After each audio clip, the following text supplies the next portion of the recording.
Oremos. Amado Dios Padre, que por medio de nuestro Señor Jesucristo el día de Pentecostés derramaste con infinito amor la gracia de tu Santo Espíritu, que es fuente brotante de vida eterna. Hoy, al leer tu palabra, te pedimos humildemente, ven Espíritu Santo, guíanos y concédenos espíritu de discernimiento, sabiduría y revelación, para que podamos conocerte y vivir conforme a tu perfecta y amorosa voluntad. Amén.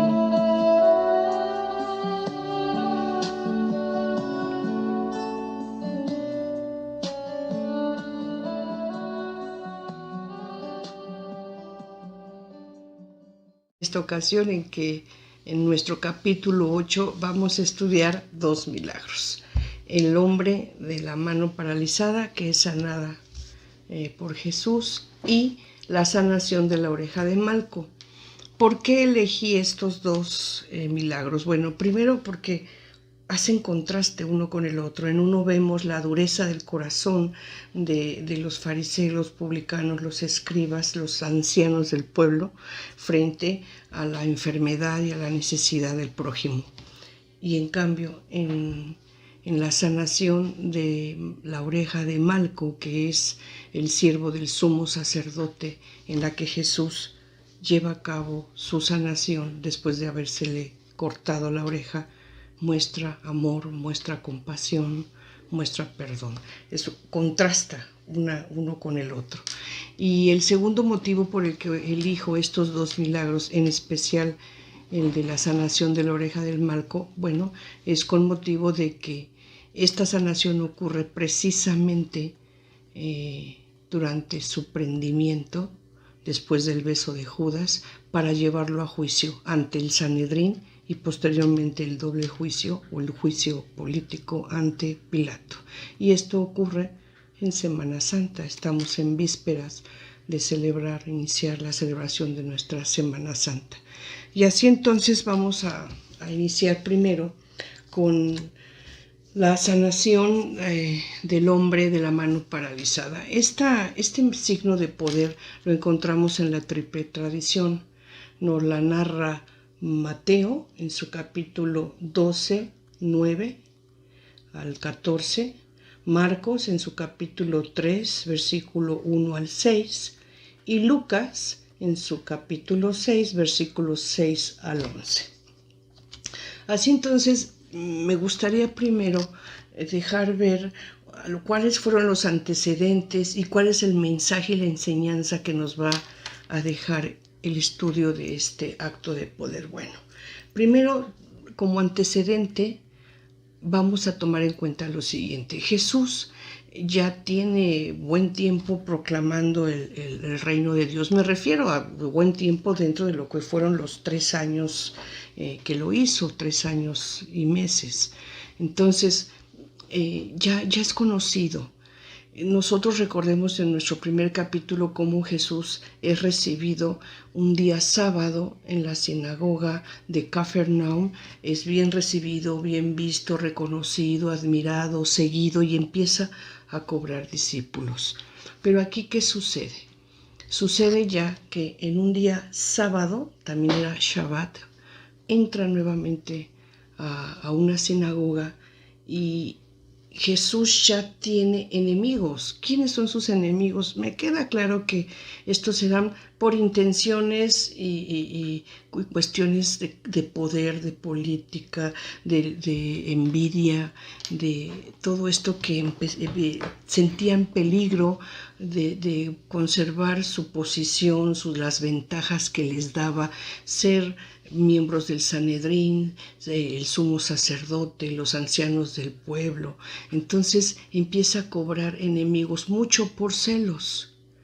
Y en base a estos sentimientos que tenían estas personas, en donde levantan su opinión en contra de Jesús, obviamente basándose en lo que a sus ojos y a su consideración pensaban que Jesús no era buen judío que observara la ley de Moisés.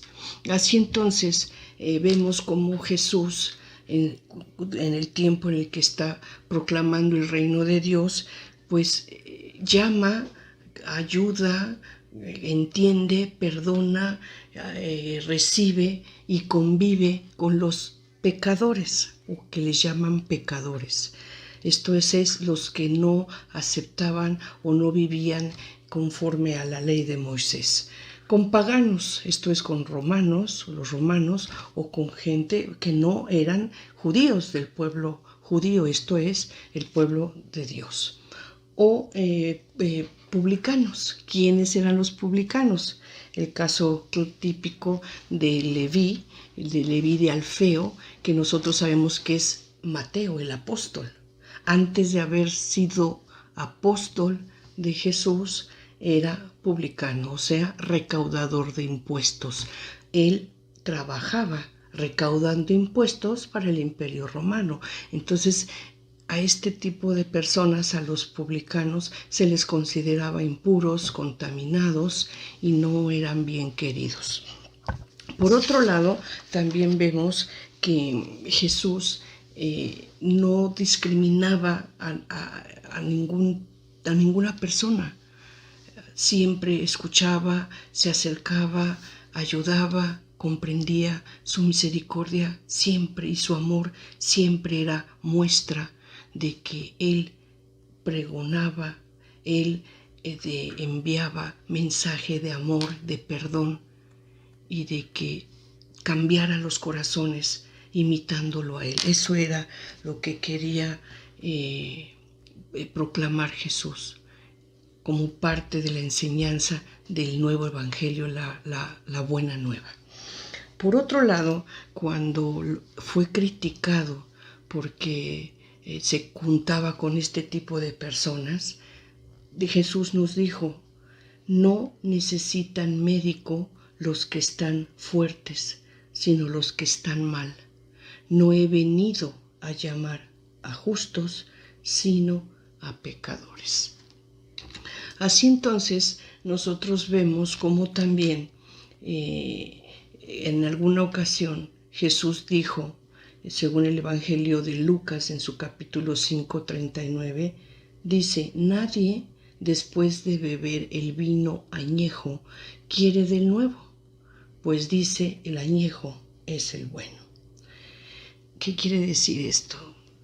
Lo sabemos, muchos de los que vivimos hoy en el día a día y probamos lo que es un vino añejo, pues nunca jamás se va a preferir sobre un vino nuevo, un tempranillo. Claro que no. Siempre se tiene gusto y se paladea mejor un vino viejo. Y también decía: no puedes poner un vino nuevo en odres viejas. ¿Qué son las odres? Pues aquellos pellejos o cueros en los que se contenía, era un cuero curtido en el que se guardaba o se contenía el vino y de ahí se podía beber o servir, pero era un cuero. Entonces a esto se les llamaba odres y el vino nuevo debía guardarse en odres nuevas y el vino viejo en odres viejos, porque si esto no era así, un vino nuevo guardado en un odre viejo revienta, lo hace reventar, echando a perder el odre viejo y el vino nuevo. Entonces dice: nadie guarda vino nuevo en un odre viejo porque echaría a perder esto. Cuando Jesús habla de esto, se está refiriendo precisamente a los judíos que no querían dejar las observancias del judaísmo, o sea, la antigua alianza representada en el vino viejo, y tomar en su lugar el nuevo evangelio que predicaba Jesús, que es la nueva alianza, el vino nuevo. Jesús viene a instaurar el reino de Dios. Son tiempos mesiánicos. El vino nuevo representa la era de la nueva alianza. Nadie echa vino nuevo en odres viejos, pues el vino nuevo reventaría los odres viejos, echando a perder el vino nuevo y los odres viejos. Esto lo podemos ver confrontado en Marcos 22, capítulo 2, versículo 22. Un antecedente más. Según la ley judía, el día del Shabbat, o en el día Shabbat, que siempre el sábado, era el día en el que el reposo, la oración, la meditación era obligada y no se permitía realizar ningún tipo de trabajo. Y cuando digo ningún tipo de trabajo, de verdad es ningún tipo de trabajo. Los judíos preparaban sus alimentos, el estar en su casa, lo que pudiesen necesitar, lo preparaban antes de que iniciara el Shabbat. Recordemos que el día judío, el horario es diferente al de nosotros, el calendario igual, ¿sí? Mientras que para nosotros es el mes de enero, para ellos es el mes de Nisan y comienza en abril, ¿sí? Entonces, el Shabbat siempre es el día de descanso obligatorio según la ley de los judíos. Entonces, ellos preparan esto antes de que empiece el Shabbat. El día judío empieza a las 6 de la tarde. Entonces, para ellos el Shabbat empieza el viernes a las 6 de la tarde y termina el día siguiente, lo que es para nosotros el sábado, a las 5:59 de la tarde, o sea, de viernes a sábado. Entonces, en el día de descanso, el día de Shabbat, los judíos no pueden realizar ningún trabajo. Era mal visto, era considerado incluso una ofensa, un pecado a Dios, y podían ser sancionados por eso. Entonces, en una ocasión ven a sus discípulos de Jesús en día sábado, en Shabbat, recogiendo espigas, obviamente para comer, tenían hambre. Entonces le cuestionan a Jesús y le hacen ver que sus discípulos en día sábado, en Shabbat, están recogiendo espigas y que esto es inobservancia a la ley de Moisés. ¿Y qué les dice Jesús? El sábado ha sido instituido para el hombre y no el hombre para el sábado, de suerte que el Hijo del Hombre también es el Señor del sábado. Esto lo encontramos en Marcos capítulo 2, 27 a 28. ¿Qué quiere decir esto? Que Jesús tiene autoridad para interpretar la ley de Moisés. Esto podemos verlo si confrontamos esta explicación con Mateo en su capítulo 5 al 20. Continuando. ¿Qué nos está queriendo dejar ver Jesús con esto? Bueno, la rigurosidad de la ley de Moisés y que aquellas personas que de manera rigurosa pretendían aplicarla, muchas veces el resultado, el efecto era en perjuicio de las personas, con una dureza de corazón, sin tomar en cuenta que el hombre es importante. Para ellos la ley estaba sobre el hombre. Entonces aquí Jesús empieza a dejar ver esta situación y la va a volver a retomar precisamente cuando realiza la curación del hombre con la mano paralizada. Y vamos a pasar ahora sí al análisis de este signo de poder. ¿Qué nos dicen los sinópticos de este acto de poder que realizó Jesús? Bueno, nos están narrando precisamente que era Shabbat, era día sábado, que había entrado a la sinagoga y que entrando a la sinagoga se encuentra ahí un hombre que tenía la mano paralizada o seca, según los evangelios. La explicación que a continuación vamos a dar o que voy a estar dando está tomada de los 3 evangelios en su conjunto. Ya después los vamos a leer por separado. Pero bueno, ¿qué nos dicen estos 3 sinópticos en conjunto? Era sábado, Jesús entra a la sinagoga, se encuentra un hombre ahí con la mano paralizada, pero también están ahí presentes fariseos, escribas, los ancianos del pueblo, y están pendientes, están esperando que Jesús en día sábado lleve a cabo una curación. ¿Para qué? Para poder acusarle. ¿De qué? De que no está observando la ley de Moisés, no está cuidando el Shabbat, no se encuentra en un reposo como debiese ser. Segundo, Jesús, que sabe todo lo que están pensando, él está consciente por el poder que tiene y por ser quien es, sabe descubrir los pensamientos de los que ahí se encuentran. Nos dice aquí, vigilaban a Jesús esperando que violara el Shabbat y así poder acusarle.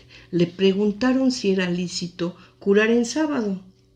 Jesús sabía sus intenciones. Jesús preguntó, ¿es lícito en sábado hacer el bien en vez del mal? ¿Salvar una vida en vez de destruirla? Los que buscaban acusarle callaron. O sea, ante este planteamiento que Jesús les deja ver tras la pregunta que le hacen, porque la pregunta va malintencionada, ¿sí? Ellos esperan un sí o un no, no otra pregunta. Y esto era muy frecuente, que cuando le hacían este tipo de preguntas a Jesús malintencionadas, él, en lugar de contestarla, les hacía otra pregunta, cuya respuesta era obvia. Y con esa pregunta obvia, a su vez se contestaba la pregunta que le hacían. Entonces le preguntan, ¿es lícito curar en sábado? Él les pregunta, ¿y es lícito hacer el bien y ayudar a una persona, ¿sí?, a salvar su vida en lugar de destruir su vida? Los deja sin habla, los deja sin poder contestar, porque esto no les iba a ser beneficio para las intenciones de lo que ellos querían, que era afincarle una responsabilidad de inobservancia de la ley a Jesús. Jesús, molesto, dice el Evangelio, Jesús, molesto, sintió pena por la cerrazón de mente de aquellos hombres. ¿A qué se refiere esto? Está hablando de la dureza del corazón. Está hablando de aquellas personas que enarbolando, ¿verdad?, la ley, no les importa pasar encima de las personas, no les importa la vida humana, no les importa la necesidad, la situación especial que en un momento dado esté sufriendo una persona. Y para no voltear a ver estas condiciones de necesidad, de dolor, de sufrimiento, en la que la vida humana se ve en vejación, estas personas, para no voltear a ver eso, enarbolan la ley y dicen, no se puede hacer nada, está prohibido por la ley de Moisés, en sábado no se puede hacer nada. Jesús les muestra que no es así, que más vale, ¿verdad?, la vida humana, el ser nobles de corazón, el mostrar la compasión y la misericordia, a aplicar la ley de manera rigurosa. ¿Sí? Bien, Jesús dijo al hombre, extiende la mano. Y el hombre extendió la mano. Se acabó.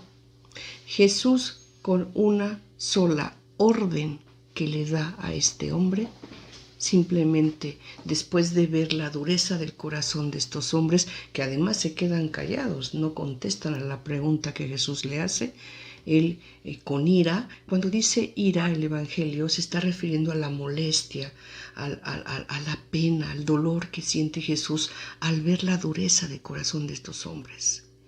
Entonces la observa y simplemente en su dolor, en su desilusión por esta situación, voltea con el hombre que está enfermo de su mano y le dice, extiende la mano. Cuando le dice extiende la mano o estira tu mano, es una orden que le está dando. Con esa simple orden, con esas simples palabras, Jesús actúa, ¿verdad? Su poder se hace manifiesto, su divinidad se hace manifiesta y el hombre estira la mano porque está sano, porque curó su mano. ¿Qué pasó en acto seguido? Bueno, estas personas que estaban ahí, fariseos, publicanos, los ancianos del pueblo, algunos miembros del Sanedrín que estaban ahí esperando que Jesús cometiera esta infracción, salen, ¿verdad?, molestos y se van. Pero, ¿qué pasa? Empiezan ya a confabular contra Jesús para matarle, para darle muerte.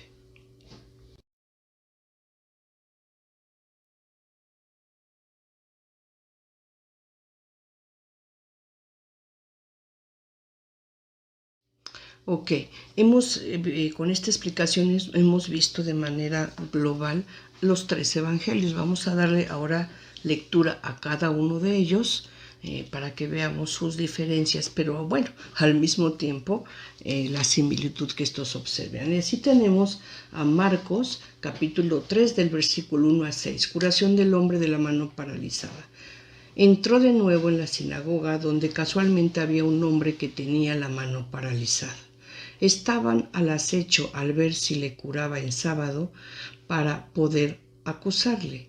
Dijo al hombre que tenía la mano seca: levántate y ponte en medio. Luego les preguntó: ¿es lícito en sábado hacer el bien en vez del mal? ¿Salvar una vida en vez de destruirla? Pero ellos callaban. Entonces, mirándolos con ira, apenado por su cerrazón de mente, dijo al hombre: extiende la mano. Él extendió su mano y quedó restablecida. En cuanto salieron los fariseos, se confabularon con los herodianos contra él para ver cómo eliminarle.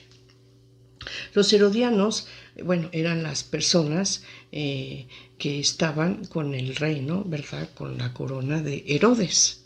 Bien, Mateo, en su capítulo 12, en sus versículos 9 al 14, nos dicen: curación del hombre de la mano paralizada. Se fue de allí y entró en su sinagoga, donde casualmente había un hombre que tenía una mano seca. Algunos, con ánimos de acusarle, le preguntaron si era lícito curar en sábado. Él les dijo: ¿quién de vosotros, si tiene una sola oveja y cae en un hoyo en sábado, no la agarra y la saca? Pues cuanto más vale un hombre que una oveja. Por tanto, es lícito hacer bien en sábado. Entonces dijo al hombre: extiende tu mano. Él la extendió y quedó restablecida, sana como la otra. Pero los fariseos, en cuanto salieron, se confabularon contra él para eliminarlo. Por último, el pleonasmo, el último de los sinópticos, Lucas, en su capítulo 6, versículos 6-11, dice: curación del hombre de la mano seca. Otro sábado entró Jesús en la sinagoga y se puso a enseñar. Había allí casualmente un hombre que tenía la mano derecha seca. Los escribas y fariseos estaban al acecho por si curaba en sábado, para encontrar de qué acusarle. Pero él, sabiendo lo que pensaban, dijo al hombre que tenía la mano seca: levántate y ponte ahí en medio. Él se levantó y se puso allí. Entonces Jesús le dijo: quiero preguntaros si en sábado es lícito hacer el bien en vez de hacer el mal, salvar una vida en vez de destruirla. Entonces, mirándolos a todos, le dijo: extiende tu mano. Él lo hizo y quedó restablecida su mano. Pero ellos se ofuscaron y deliberaban entre sí qué le harían a Jesús. Con esto estamos viendo el acto de poder, el milagro que obra Jesús con este hombre de la mano seca, poniendo claro, en visto, la dureza del corazón y cómo a veces las personas en base a lo que es correcto, a lo que es la ley, a lo que es la disciplina, lo que el deber ser, se nos olvida deber ser primero hermanos, se nos olvida deber ser primero compasivos, se nos olvida deber ser misericordiosos, atender, estar al pendiente, mirar al necesitado, al que requiere de nuestra ayuda, si se la podemos dar. Esto es parte de las grandes enseñanzas de nuestro Señor Jesucristo y lo que Él hizo, porque nos lo mostró, nos dio ejemplo y siempre nos pidió que imitáramos a Jesús para ser cristianos realmente, para seguir el camino, la verdad, para llegar a la vida. A continuación, y para ilustrar nuestra explicación, me permito poner un video muy pequeñito para que puedan ustedes disfrutar. Jesús volvió a visitar la sinagoga, y allí se encontró con un hombre que tenía una mano atrofiada. Algunos lo vigilaban para ver si sanaba al hombre en el día de reposo, y así poder acusarlo. Jesús le dijo al hombre con la mano atrofiada: «Levántate y ponte en medio». A los demás les preguntó: «¿Qué está permitido hacer en los días de reposo? ¿El bien o el mal? ¿Salvar una vida o quitar la vida?». Ellos guardaron silencio. Jesús los miró con enojo y tristeza al ver la dureza de sus corazones. Entonces dijo al hombre: «Extiende la mano». El hombre la extendió, y su mano quedó sana. Tan pronto como los fariseos salieron, empezaron a conspirar con los herodianos para matar a Estudio de Jesús. nuestro siguiente milagro, que es Jesús sana al siervo del sumo sacerdote. Debo aclarar de forma muy especial que los 4 evangelistas nos narran el hecho de la lesión que sufre este sumo sacerdote cuando le es cortada la oreja o su oreja. Los 4 evangelistas narran el incidente, pero solamente Lucas refiere que Jesús le sana la oreja. Entonces quiere decir que este milagro en realidad solamente lo vamos a encontrar en Lucas, aunque los otros 3 evangelistas refieren la agresión que sufre este hombre llamado Malco. Ahorita lo vamos a ver. Pero vamos a, primeramente, igual voy a considerar de manera en global, en su conjunto, la narración de los 4 evangelistas. ¿Por qué? Porque los 4 evangelistas nos dan, ¿verdad?, datos importantes que, tomándolos en cuenta, podemos llegar a una unidad que nos permita ver cómo fue que se lleva a cabo este signo de poder, cómo es que Jesús sana la oreja de Malco, bajo qué circunstancias, cómo se están dando los hechos. Así entonces, ¿cómo fue su prendimiento? Bueno, llega Judas junto con la corte, le da un beso, ¿verdad? Y después de esto, Jesús pregunta: ¿a quién buscan? Son 3 situaciones que se dan durante el prendimiento de Jesús. El primero, llega Judas. ¿Quién es Judas? Es Judas Iscariote, es uno de los 12 discípulos. Judas había dado la seña o la contraseña a los que le acompañaban para prender a Jesús, que era, repito, la corte, guardias armados, enviados por el Sanedrín. Les había dado la contraseña de que aquel al que yo dé un beso, ese es. Y apréndanlo con cautela. Entonces llega Judas ante Jesús y le llama Rabí. Rabí es maestro, y enseguida le da un beso. Jesús, que lo sabe y sabe lo que va a ocurrir, le pregunta: ¿con un beso entregas al Hijo del Hombre? Ya hemos explicado lo que significa este título que Jesús se atribuye, el Hijo del Hombre, ¿verdad? El de Daniel 7:13. Acto seguido, Jesús pregunta: ¿a quién buscas? Y la corte, los guardias que llegan armados, le contestan: buscamos a Jesús, el Nazareno. Él dice: yo soy. Cuando él dice yo soy, los evangelistas, caen pecho en tierra. ¿Qué quiere decir? Agachan el rostro y al suelo. ¿Por qué? Porque cuando él dice yo soy, ellos que son judíos y que conocen las Escrituras, saben lo que es el decir yo soy. Yo soy es el nombre divino, es el nombre de Dios. Prohibido mencionarlo. Los judíos no referían el yo soy, ¿sí? No lo llamaban por su nombre. Le decían el ángel del Señor, le decían el Señor, pero no le llamaban yo soy.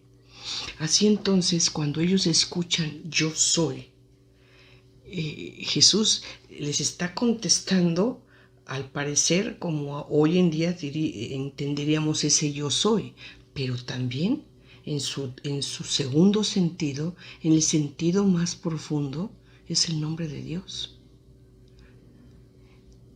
Se quedan impactados de la respuesta, caen pecho en tierra.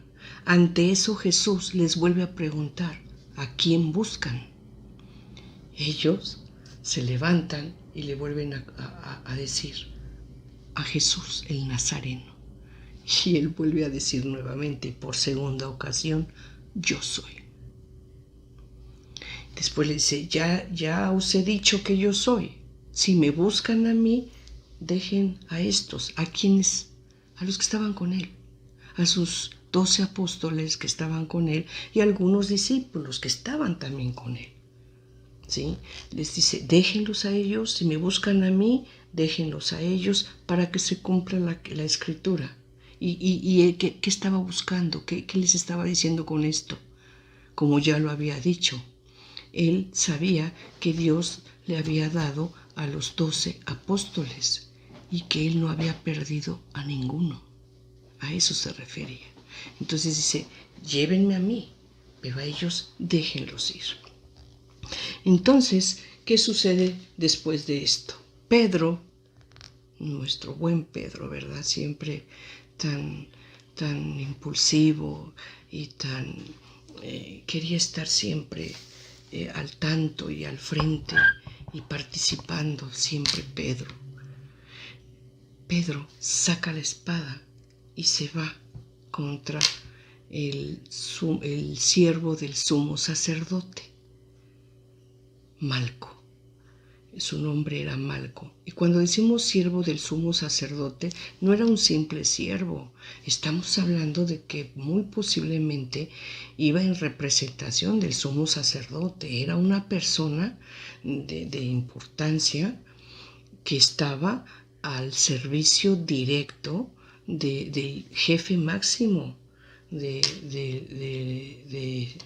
de la sinagoga, la cabeza del Sanedrín, el sumo sacerdote. Entonces, uno de los requisitos para que esta persona pudiese ser el asistente directo que estuviera al servicio de ese sumo sacerdote es que tenía que ser un hombre, primero, que observara, ¿verdad?, impecablemente la ley y que él no tuviera defecto, que no tuviera una enfermedad contagiosa, que no tuviera una incapacidad física, porque eso lo inhabilitaba para poder continuar en el desempeño de su cargo.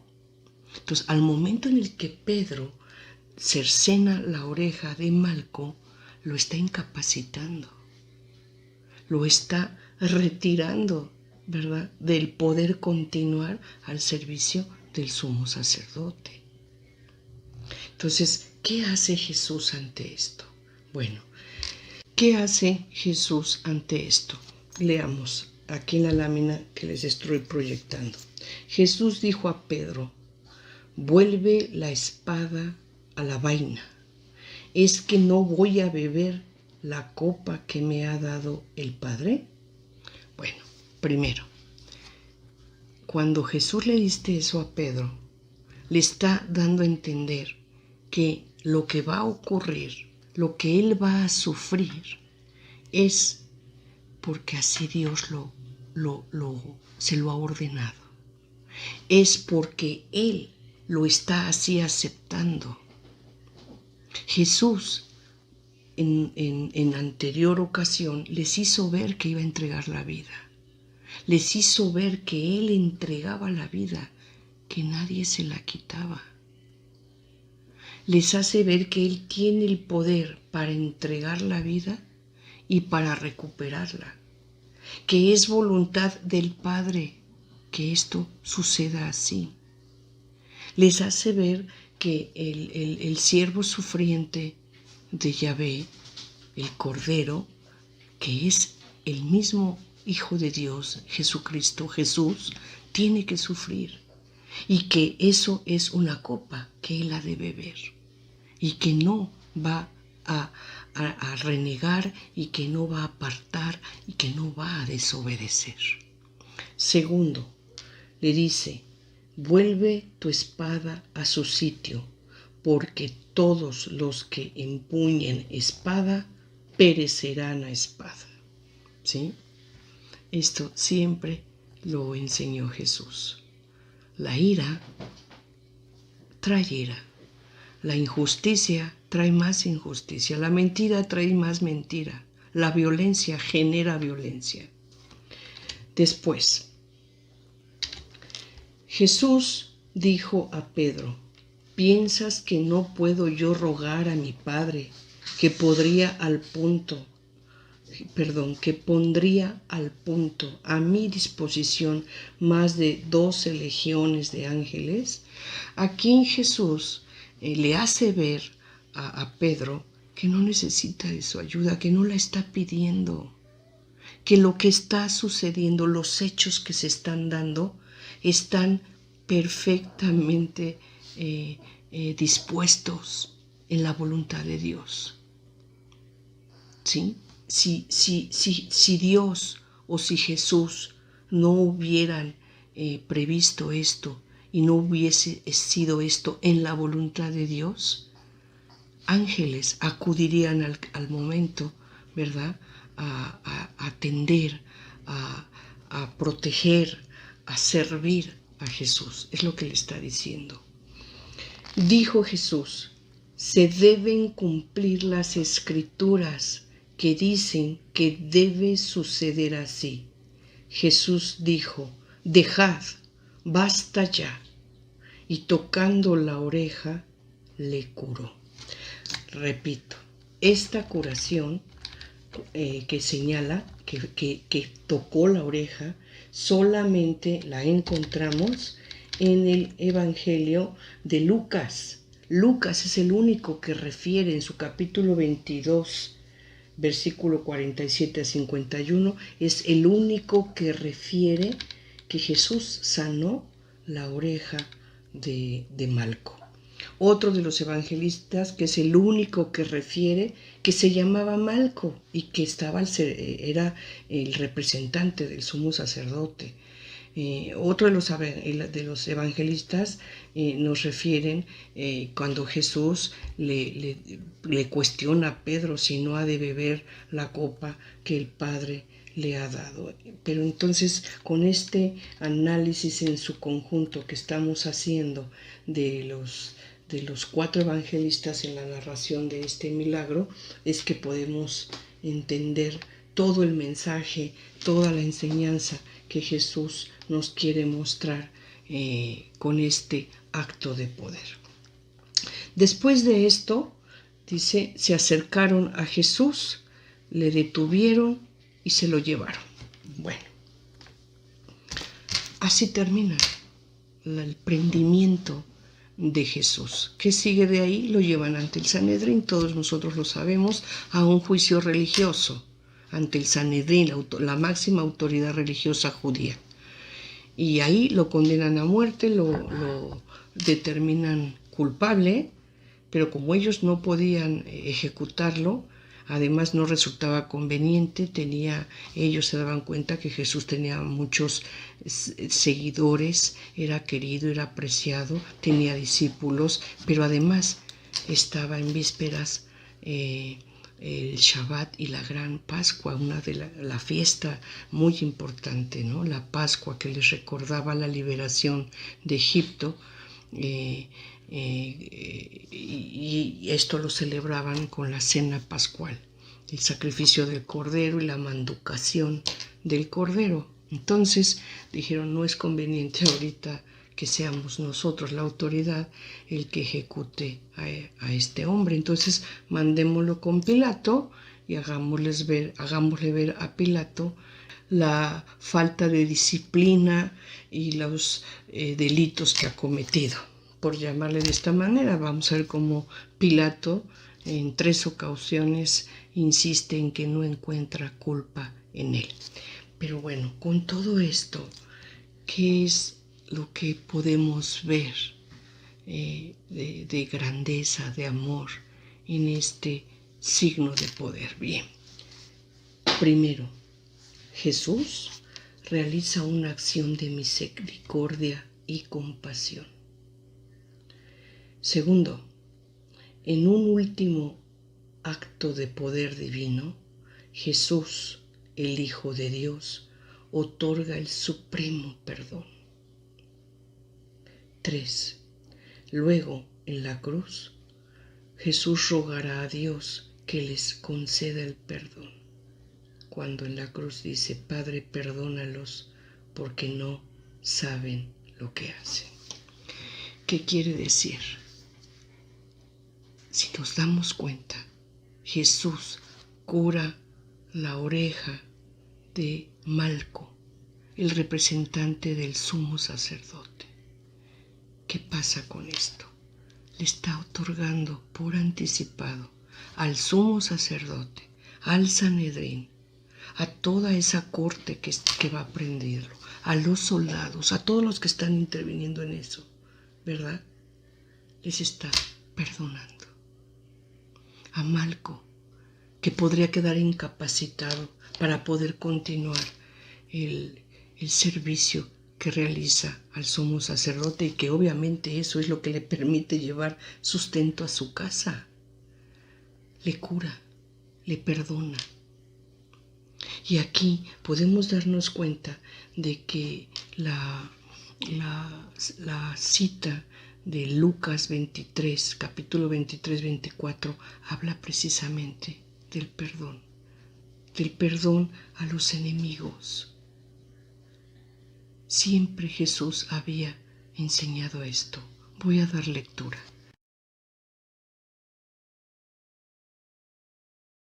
En relación a la práctica del perdón que Jesús enseñó, lo encontramos en 2 citas. Primero, en Lucas 6:35, donde Jesús dijo, amad a vuestros enemigos, haced el bien y prestad sin esperar nada a cambio. Entonces obtendréis una gran recompensa y seréis hijos del Altísimo, porque Él es bueno con los desagradecidos y los perversos. No quiere decir desde luego que Jesús prefiera, ¿verdad?, y le agraden los desagradecidos y los perversos, no, sino que los ama. Recordemos que Dios ama al pecador, no al pecado. Al hombre, ¿sí?, lo ama, no a su pecado. Ama al pecador, no al pecado. Y entonces con el hombre, con el pecador, Dios es bueno. Dios le tiene misericordia. Dios le perdona. Entonces Jesús había enseñado el perdón. Es el momento en el que Jesús va a mostrar ahora, sanando la oreja de Malco, va a mostrar lo que tanto ha enseñado. Va a practicar, a realizar aquello que ha enseñado, ¿sí? Entonces, en este caso, Malco, que representa al sumo sacerdote, al Sanedrín, es el enemigo, es el que no le quiere, es el que desea hacerle daño, el que desea su muerte. Más aún, es por ellos, por la confabulación que llevaron a cabo el Sanedrín en especial, es que Jesús va a enfrentar la crucifixión y toda su pasión, que repito, ellos piensan que ellos la organizan, la logran y la llevan a cabo.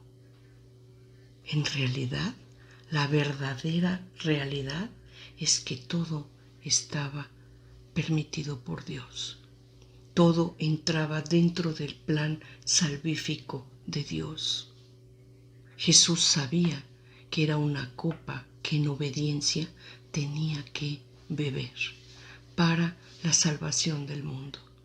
Así entonces es aquí en donde Jesús otorga un perdón supremo, perdonando al enemigo, sanando la oreja de Malco con todo lo que esto iba a significar.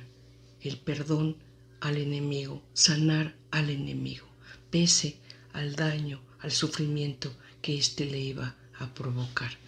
Y por último vemos cómo nuevamente Jesús no solamente les perdona a él, sino clama al Padre para que Dios Padre los perdone. Volvemos a ver nuevamente como en la cruz, lo podemos ver en Lucas capítulo 23-24, Jesús dice ya en la cruz, Padre, perdónales porque no saben lo que hacen. Así entonces, habiendo analizado en su conjunto a los 4 evangelistas que son los que narran este hecho del prendimiento de Jesús, considerando, como ya dije, que solamente es Lucas en su capítulo 22, 47 y 51 el que realiza el milagro de la sanación de la oreja de Malco, vamos a darle ahora sí lectura a nuestro evangelio, empezando precisamente con Lucas en su capítulo 22, 47 al 51, prendimiento de Jesús. Estaba todavía hablando cuando se presentó un grupo encabezado por el llamado Judas, uno de los 12, que se acercó a Jesús para darle un beso. Jesús le dijo, Judas, ¿con un beso entregas al Hijo del Hombre? Advirtiendo los que estaban con él lo que iba a suceder, dijeron, Señor, ¿golpeamos con la espada? Entonces uno de ellos hirió al siervo del sumo sacerdote y le llevó la oreja. Pero Jesús dijo, dejad, basta ya, y tocando la oreja, le curó. Juan, en su capítulo 18, 3-11, dice, prendimiento de Jesús.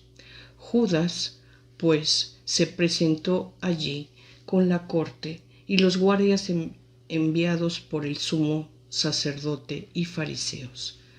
Llegaron con linternas, antorchas y armas.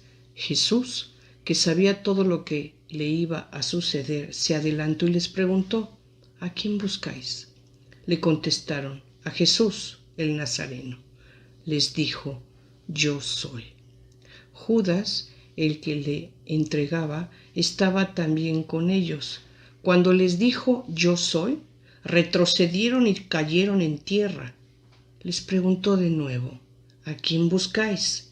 Le contestaron, a Jesús el Nazareno. Les dijo, ya os he dicho que yo soy. Así que, si me buscáis a mí, dejad marchar a estos, así se cumplirá lo que había dicho. No he perdido a ninguno de los que me has dado. Entonces Simón Pedro, que llevaba una espada, la sacó e hirió al siervo del sumo sacerdote y le cortó la oreja derecha. El siervo se llamaba Malco. Jesús dijo a Pedro, vuelve la espada a la vaina, ¿es que no voy a beber la copa que me ha dado el Padre? Mateo, en su capítulo 26, del 47 al 54, nos dice, prendimiento de Jesús. Todavía estaba hablando cuando llegó Judas, uno de los 12, acompañado de un grupo numeroso armado con armas y palos. Venían de parte de los sumos sacerdotes y los ancianos del pueblo. Él, que les iba a entregar, les había dado esta señal.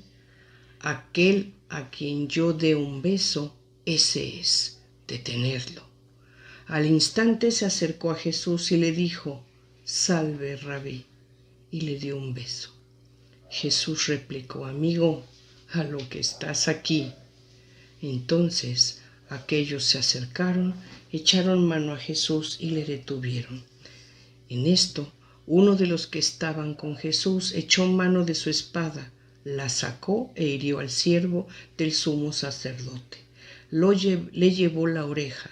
Le dijo entonces Jesús: vuelve tu espada a su sitio, porque todos los que empuñen espada perecerán a espada. ¿O piensas que no puedo yo rogar a mi Padre, que pondría al punto a mi disposición más de 12 legiones de ángeles? Mas ¿cómo se cumplirá entonces la escritura que dice que debe de suceder así? Por último, Marcos, en su capítulo 14, 43 a 47, nos dice: prendimiento de Jesús. Se presentó Judas, uno de los 12, acompañado de un grupo armado con espadas y palos. Venían de parte de los sumos sacerdotes, de los escribas y de los ancianos. El que iba a entregar les había dado la contraseña: aquel a quien yo dé un beso, ese es. Detenedlo y llevadlo con cautela. Nada más llegar, se acercó a él y le dijo: Rabí, y le dio un beso. Ellos le echaron mano y le detuvieron. En esto, uno de los presentes, sacando la espada, hirió al siervo del sumo sacerdote y le llevó la oreja. Con esto, pues nuevamente consideramos, está explicado un poquito este signo de poder, el último signo de poder que realiza Jesús. Y lo vemos que es un acto de amor, de compasión, de misericordia, de un perdón supremo, vuelvo a repetir. A continuación vamos a ver un pequeño video, como siempre, que ilustra un poquito la explicación, y no sin antes dar el aviso que, bueno, estamos ya en víspera de Semana Santa, motivo por el cual durante la Semana Santa y la Pascua, que son 2 semanas, no estaremos nosotros con ustedes. En consecuencia, entonces, nos veremos después de estas 2 semanas para continuar con nuestro curso de los milagros de Jesús en su capítulo 9, esperando, como siempre, contar con su favor de que nos acompañen, que continúen este curso, que lo terminen. Y en tanto, bueno, pues les deseo que tengan una Semana Santa de reflexión, de oración, de acercamiento a nuestro Señor Dios Padre, de meditación en la acción, en la vida, en las enseñanzas que Jesús nos dejó cuando sus santísimos pies tocaron esta tierra. Que pidamos Espíritu Santo de discernimiento, de revelación, para que comprendamos toda esta enseñanza, toda esta gran obra salvífica que llevó a cabo nuestro Señor Jesucristo. Muchas gracias, que la paz de Dios sea con todos ustedes.